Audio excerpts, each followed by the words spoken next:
berjumpa lagi dengan Ustazah. Alhamdulillah hari ini hari Selasa kita akan belajar tematik melanjutkan yang hari Senin kemarin. Jika minggu kemarin kita belajar tentang pertumbuhan dan perkembangan manusia, hari ini kita akan belajar tentang pertumbuhan dan perkembangan hewan. Sebelumnya mohon maaf ya jika nanti terdengar suara lalu lintas, ada motor lewat karena rumahnya Ustazah dekat jalan raya. Mohon maaf ya. Kita lanjutkan lagi tentang pertumbuhan hewan. Hewan sama seperti manusia, dia juga memerlukan makanan, peka terhadap rangsangan, dia juga berkembang biak. Hari ini kita akan fokus tentang perkembangbiakan dan pertumbuhan hewan. Di sekitar teman-teman pasti ada kucing, ada ayam, kemudian ada nyamuk, ya kan? Ada katak, ada kupu-kupu. Banyak sekali hewan di sekitar teman-teman. Hewan-hewan di sekitar teman-teman itu mereka berkembang biak dengan dua cara. Yang pertama yaitu dengan bertelur.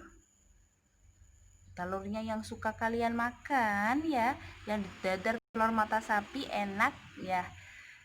Yang kedua yaitu dengan cara melahirkan anak ya. Contohnya apa? Ada kambing, ada sapi. Itu termasuk hewan-hewan yang berkembang biak dengan cara melahirkan anak. Sama halnya dengan manusia ya. Sama halnya dengan manusia, kadang wajah adik kita kadang mirip dengan ayah, ada bunda, kadang mirip dengan kakek, begitu ya. Hewan juga demikian. Hewan itu salah satu faktor yang menentukan pertumbuhan hewan adalah faktor keturunan. Apa itu faktor keturunan? Yaitu faktor yang dari orang tuanya, dari induknya. Contoh misalnya, jika kucing betinanya itu warna putih, kemudian yang jantannya warna hitam, anaknya biasanya ada yang putih, ada yang hitam bulunya ya, kemudian ada yang belang juga. Ini menunjukkan bahwa pertumbuhan hewan itu dipengaruhi oleh faktor keturunan. Faktor keturunan itu faktor dari orang tua, faktor dari induknya. Yang kedua, faktor yang mempengaruhinya adalah makanan. Sama dengan manusia jika dia mendapatkan makanan yang sehat, makanan yang bergizi, maka pertumbuhannya pun juga hebat, kuat, bagus. Nah, hewan juga demikian. Jika hewan itu mendapatkan makanan yang dibutuhkannya dengan baik, maka pertumbuhannya pun dia baik. Begitu. Kemudian yang ketiga yaitu faktor lingkungan, teman-teman. Kalau lingkungannya bersih, lingkungannya itu mendukung hewan itu sehingga hewannya nyaman, maka pertumbuhan hewan itu pun juga akan maksimal. Selain hewan-hewan yang kita temui teman-teman yang sudah sebutkan tadi, ada kuda, ada sapi, ada kambing, kemudian ada ayam. Nah, hewan-hewan berikut ini kita akan mengenal apa itu metamorfosis. Jadi teman-teman, ada beberapa hewan yang dia perkembangbiakannya atau dia pertumbuhannya itu lain daripada yang lain. Maksudnya bagaimana? Kalau kita dilahirkan begitu ya, dilahirkan oe nanti dewasa tumbuh begitu. Kalau hewan itu teman-teman, dia ada yang mengalami metamorfosis sempurna dan metamorfosis tidak sempurna. Apa itu metamorfosis sempurna? Metamorfosis sempurna itu perubahan pertumbuhan pada hewan yang sangat mencolok. Contohnya, dia nyamuk itu kan terbang. Tapi ketika dia setelah dari telur, dia berubah jentik, dia itu tidak terbang tapi di air.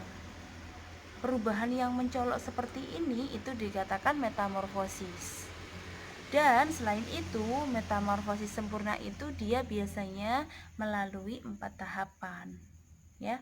Yang pertama yaitu telur, kemudian larva, kemudian kepompong, kemudian jadi hewan dewasa, begitu. Kemudian kalau yang metamorfosis tidak sempurna, dia hanya melalui 3 tahapan aja. Perubahannya pun tidak mencolok. Jadi sejak dia menetas telurnya menetas, perubahannya tidak banyak, maka itu dikatakan metamorfosis tidak sempurna. Contoh hewan yang dikatakan metamorfosis tidak sempurna yaitu, pernah melihat belalang? Ya, belalang itu ketika dia telurnya sudah keluar, anaknya, belalangnya sudah berupa belalang. Nanti ketika dia dewasa pun juga dia bentuknya hampir mirip-mirip. Itu namanya metamorfosis tidak sempurna. Begitu tentang metamorfosis. Alhamdulillah, itu tadi pelajaran kita hari ini tentang pertumbuhan dan perkembangan hewan. Kita sudah mengenal pertumbuhan hewan, kemudian cara berkembang biaknya hewan, dan juga kita mengenal metamorfosis. Begitu. Jika ada pertanyaan atau kurang jelas, boleh telepon ke ustadzah wali kelasnya masing-masing ya, atau WA boleh, voice note boleh. Disampaikan saja nanti biar ustadzahnya membantu. Atau jika teman-teman sudah didampingi orang tua, bisa tanya orang tua, atau telepon di ustadzah juga sangat terbuka. Boleh, silahkan, ustadzah tunggu. Tetap semangat ya, semoga corona segera berlalu sehingga kita bisa bertatap muka seperti biasanya. Ustadzah akhiri teman-teman, wassalamualaikum warahmatullahi wabarakatuh.